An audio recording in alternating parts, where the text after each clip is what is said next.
Okay, how many of you have heard of AOL? How many of you have not heard of AOL? How many of you have heard of AOL? Show your hands. Okay, come on up. Come on up. Steve Case, one of my heroes.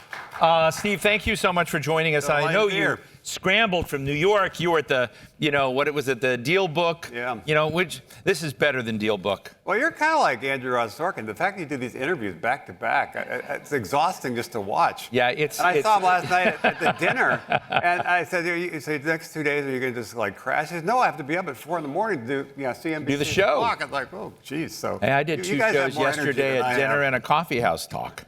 Anyway, before I did this, but great to Steve. Tell our audience, we're with one of my heroes. When you sort of meet somebody. When I was in Washington, fairly stage, and I think some of the debates, ideological debates about economics. What you do about, I remember I worked for the Economic Strategy Institute, and the other big institute, some of you may be affiliated with, Peterson Institute. There was really interesting high-stakes debates about how to run an economy at that time. What did globalization mean? That was the time of Bill Clinton. And you were building the platform on which all of these debates and businesses and economies were going on with AOL. But I don't want to stay in the past. You wrote a book a few years ago called The Third Wave, which was one of the most impactful books to me to sort of think about well in advance of the tech wave that's coming. And I would like you to start this, sharing with our audience, handicap where we are in terms of the tsunami of change you see coming, because I think we're always a bit slow to understand what's hitting us. Well, I think I wrote that almost a decade ago, and the basic thesis was the first wave, this is obviously focused on the internet and technology. The first wave was just getting everybody online. AOL and others were part of that. When we started, only 3% of people were online, so we had a lot of work to do to get America online. The second wave, once all that infrastructure was built, the on-ramps were built, was really building software and services on top of the internet. This is where Facebook and Google and other things kind of came out. They didn't have to worry about the connectivity, the infrastructure, because it was there. They could just build on top of it. And I said the third wave will be kind of when the internet meets the real world and it starts impacting big industries, transportation, financial services, healthcare, farming, you name it. But it would be different than the second wave because it would require more engagement on policy, because governments will play a role and will play a role in these sectors, and will require more partnerships. It'd be harder to go it alone. And so that is obviously now happening. You see that kind of rippling across the economy with different sectors being reimagined, leveraging kind of technology, more recognition of the role of policy, including at least a half a dozen venture capital firms in the last year have decided to have a DC office. 10 years ago, they didn't want to come to DC. They thought it was kind of a waste of time, and now they realize that that policies are being formed that are going to impact different industries, and they kind of should be in the room where it happens. So, does that worry you that government is rising on the radar screen of concern for businesses? No, because I actually was worried that they were too separate. The innovators in Silicon Valley and the policymakers in Washington, Brussels, other places were not talking about what was happening and what was going to happen next, and as a result, policies could have been formed that were not optimal because they didn't have the broader set of information. So I actually was, urging some of the innovators, whether it be entrepreneurs or investors in places like Silicon Valley, to spend more time here. So I think it's a good thing that they're doing. Obviously, there's always a risk of it, too much of that, and having money influencing policy, things like that. That's a different discussion. But in general, as we're trying to make sure America continues to lead the way in this next wave of innovation, AI and other kinds of things, more engagement to figure out what's happening and what will happen, I think is positive. In fact, it's essential. So the other reason I was excited for you to be here is, again, in this, as we're discussing so many different slices of the American economic pie, and what is American Growth Summit? Who should we have here? And what this? A very important part of this to me is entrepreneurs. Right. And you are the CEO of Revolution. You've invested over $2 billion into lots of companies. It's a lot of money because you invest a little bit. So either you've succeeded only a little bit or you failed a lot. I don't know. You can help us with that. But $2 billion is a lot of money in all these places. But some of the companies who've invested are Clear, DraftKings. God, my friends are into DraftKings. Tempest, Kava, Sweetgreen, Anduril, which would be, and these are big names. There are many, many others out there. But my sense is that beyond the headlines of this is that the world of startups continues to be one that's challenged. If you go to the Kaufman Foundation, you see a lot of the drivers of the ecosystem around entrepreneurship just aren't healthy.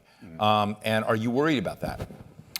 Well, I don't think I think there's room for improvement, but it's reasonably healthy in terms of the overall ecosystem of innovation. What part's healthy? What's unhealthy? Part of the part that still needs work, and we've been trying to do it with Rise of the Rest, the initiative we launched over a decade ago, made some progress, but there's still a lot of work. So just so people know, Rise of the Rest is a super cool thing. If you're ever lucky enough to be in like Madison, Wisconsin, or any of the place, Steve goes, there's this big. You still do the bus? Yeah, okay. The what? We don't do bus tours. I think we you got out of bus tours? 55 cities, and we kind of run out of places to go. But we go back to cities. Back to cities. Back to Atlanta. Big bus. Recently, we go on right. startup, kind of grinds, and walk through startup crawls. And they have pitches to places of the country that may have been flyover cities. We've got Mike Keogh at Provalis that's going to a lot of these flyover places and kind of reinventing them into tech hubs and whatnot. But that's what Rise of the Rest is. I want people to know. But the reason to focus on that, why it still needs focus, is, and you know this, but maybe not everybody does, that overwhelmingly venture capital goes to a few states. About 75% has gone to California, New York, and Massachusetts over the last decade. The other 47 states get the other 25%. And some big states like Texas and Florida are under 2%. Most states, Ohio, Michigan, et cetera, under 1%. California alone is 50%. And why does that matter? It matters because the data, and I didn't know this till about 15 years ago when I was asked to chair a White House initiative called Startup America, that the data shows that while small business is hugely important in our country, and large businesses, the Fortune 500 are hugely important in our country, they don't actually grow jobs as sectors, because in small businesses, some are starting, but some are closing. Big businesses, some are growing, some are declining. The real leverage is new companies under 5 years old. The Kaufman data and others were really quite stark on this issue, which basically says it's like startups. So if you're not backing startups, you're not creating jobs. And if you're only backing startups in places on the coast like Silicon Valley and not in the middle of the country, you're going to create a lot of jobs and wealth there, and some of that will disrupt industries in the middle of the country. There'll be job loss in those places. So you've got to back entrepreneurs there to create companies there, to create jobs there and drive economic growth there, or a lot of people will be frustrated, left out, and left behind, which will impact our politics, and it has. And unless it gets more attention, it will get worse, not better. So there has been progress. There's more focus. Has Rise of the Rest been getting sticky in terms of I think we're others coming in? Seeing a lot of different cities now focusing on what's happening, making it more of a priority from an economic development standpoint. In the last decade, 1,400 new venture firms have started in Rise of the Rest cities, which means there's small seed funds and venture funds in far more cities than there were 10, 15, 20 years ago. So that's a big positive. But so the progress has been made to try to level the playing field, have a more broadly dispersed innovation economy, and I think that's critical if we're going to continue to win and continue to fight battles in terms of innovation with China and other countries. We can't just be relying on a few people in a few places. We need everybody on the field. So a lot of this morning's discussion is focused on AI, transformation, productivity, what it means in a whole variety of areas. You've written a piece, that kind of looks at, hey, maybe there's going to be an AI pop. I remember Daniel Gross's book called Pop, right. And it was sort of a history of other booms, railroad booms, other kind of overinvestment in America. This still turned out okay, but you still had this massive rush of irrational exuberance into a field, and then it consolidated. And you're already saying, hey, maybe we're getting there pretty quickly. But you're interested in teaching us moments about what happened during the IT collapse, if you will. Not collapse, but consolidation. In the case of the internet specifically, it had been developed by the U.S. government, more than half a century ago. Took a long time to build momentum, and then the 90s, particularly the late 90s, really took off. When it took off, suddenly everybody wanted to be online. Suddenly there was a ton of people wanting to start new companies, a ton of investment going into that, and it did end up being a dot-com bubble. And in 2000, things kind of crashed and corrected.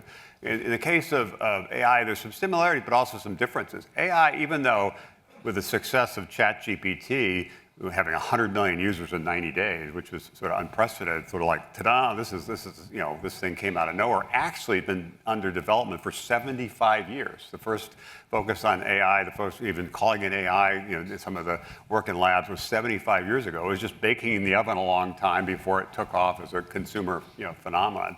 So that's interesting. And the fact that, it took us 9 years to get 1 million customers at AOL. And a few years later, we're adding 1 million customers every month. So sometimes these things just take a while and really take off. But the level of investment now in AI is extraordinary. Of course, there's going to be some, really bad things that happen. Some companies will end up being super successful and live up to their valuation. There'll be a correction at some point, whether it's a month from now, a year from now, 3 years from now, I don't know.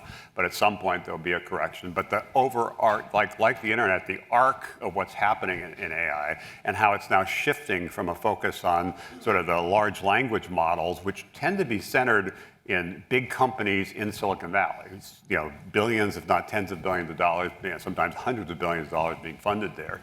That game is more concentrated with big tech getting bigger, which has some policy implications, and some new companies, OpenAI, Anthropic, a few that if you emerge and are raising 100 billion plus in capital, that's completely unprecedented versus the internet. When we started, in our first round, we raised $1 million. Over 7 years, we raised a total of $10 million. We went public, first internet company to go public in 1992. We raised $10 million, and so the amount of capital going into this is startling. And obviously, I'm also just a little bit jealous. I think Meta is spending $60 billion. The amount of money being spent is, but that people feel appropriately, it's going to be transformative in terms of. You think they're really spending that much money, or are they just saying they are? Right now, they're saying they are. They have plans to, but some will back off depending on what's happening, what they see. Some may accelerate, but no, under any question, there's like tons of money going into this and tons of innovation happening. Now, the opportunity is beginning to shift from those large language models, where, as I said, it's sort of pretty concentrated with a lot of really big companies, to what some people think of as vertical AI, which is how AI impacts specific industries, healthcare, farming, or what have you. That's where the puck is going, and that can advantage different cities around the country, because my belief is expertise in these sectors, like healthcare, are going to be super important as you try to reimagine healthcare. And so, as that starts happening, there's opportunities to have a more dispersed innovation economy, including in AI, even though right now it tends to be pretty concentrated. When you kind of look at the years you've been through this, and look at this moment. We've got Pierre Yard coming up, and I should tell all of you. I want to tell you this in advance. We have an arrangement. I hope I expect everyone will do it. Our friends at C-SPAN. Sorry, you won't be able to see this next part. This next part, I promised Pierre, we're going to go off the record on that part, but I want to give you an opportunity to have an exchange with an important. But I'm interested in what the government could do to screw up this moment. What can you get in the way? I mean, we're talking a lot of this with such a deterministic way that it's going to happen anyway. But I got to tell you, I mentioned it this morning, if I sit down with, some major CEOs in this area, there's a fragility. There's a worry about European regulation. There's a worry about, where China is. There's a worry about, who has what chips or whether we have enough power. All of this big vision that we're talking about has this. If you talk to Brad Smith of Microsoft, I think Microsoft is one of the companies that's leaning in to saying, hey, we want you to regulate part of this. And I'm wondering, well, he wants ethical AI. Does ethical AI beat unethical AI? There are a lot of fragilities in there, and we rarely talk about them. But I'm also interested in whether the government can do something to either help deliver well on this or to get in the way. Well, I think the government does play a crucial role, including in basic research, which funded the internet, and they continue to invest in basic technology is critically important. We backed away from that a little bit, so that's a concern. We need to make sure we're developing talent. How do we do that with our schools? How do we do that with immigration policy to attract people here, which also has been a challenging area. So we're at risk because we're not the magnet for talent around the world that we were, say, 25 years ago, and so we need to change that. And governments need to set the basic rules of the road so people know what the rules are in terms of how they should play. With the AI, and specifically, I think it is important not to over-regulate. What Europe is proposing is too much regulation that will likely stifle innovation in Europe and lead to innovation happening elsewhere. But I don't believe it should be, anything goes. But a lot of people argue you can't beat China in the AI race without the US and EU being more tightly aligned. And so they worry that the EU not coming along could be a drag on our ability to succeed. There is a risk of that, and I think figuring out what a more balanced policy maybe that I think they're viewing us as haven't really declared in a specific way what our policy was, and obviously changes of administration lead to kind of what seemed to others as kind of lurchy. And so what is a stable policy, which ultimately Congress needs to figure out what that is. And my guess is it will land somewhere in the middle, a lot less of a heavy hand of Europe, but something more than nothing. And so a somewhat light touch to make sure there's some guardrails. And the reason it's different with the internet, as I said, the internet took a long time to develop. Right. A long time to develop. And AI, because of what's happening now and the pace of innovation, the pace of deployment, the impact it's having, I think part of the reason why people, including me, think it needs to get more attention and figure out what is the right, kind of balanced policy so we can innovate, we can lead the world with AI innovation in this country, which is critically important in terms of our economy, national security, a bunch of other things. But we do it in a way that recognizes some of the risks and doesn't say, let's don't worry about them or pretend that there aren't risks.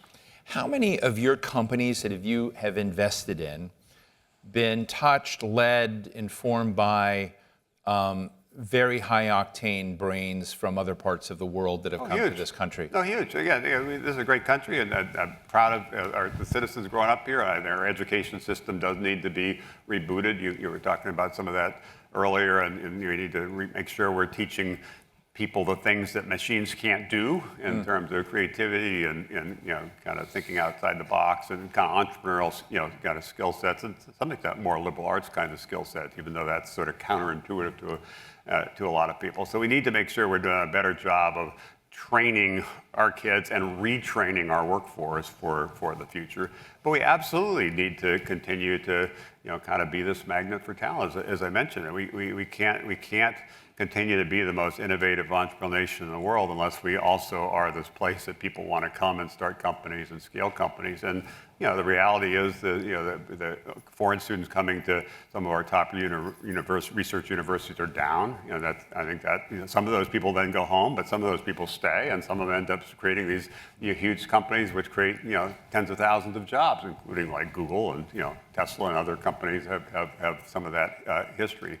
So I think we do need to make sure we continue to win this global battle for talent and do it in a way that makes sure that we can continue to innovate. And as we come up this July on our 250th birthday as a country. I know. Some of that should be looking back and kind of thinking about how we got to now, but some of it also should be looking forward and saying, how do we keep winning? We kind of led the way with the agricultural revolution, led the way with the industrial revolution, led the way with the digital revolution. Are we going to lead the way with the next revolution? And that it's talent and capital and culture and policy. All these things kind of blend together. That's what the secret sauce of the American economy has been. So real short form. You and your wife. I don't think I'm getting any trouble here, but you and your wife. I love his wife, Jean Case, who does so much on leadership and women and whatnot in her own right.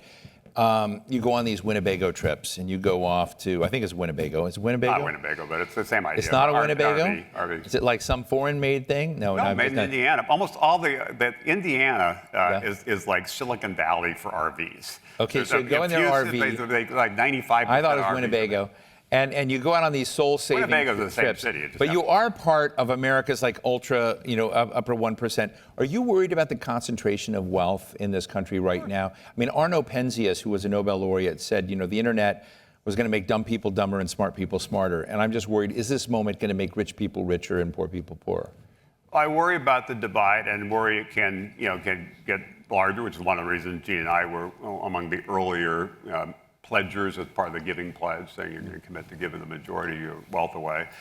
So I do think it's important when you have success to figure out in your own way, in your own time, what are ways to give back. But it also ties to what we were talking before. How do you make sure this next wave of innovation, AI, robotics, et cetera, is more inclusive? More people in places feel like they're part of the future, helping to shape the future, versus somebody else is doing it to them, and it's not going to end particularly well. So that's the other thing. How do you create more of that hope and opportunity for more people in more places?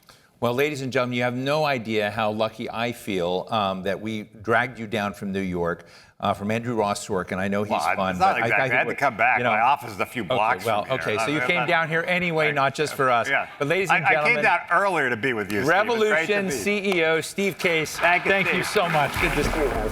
Thank you all.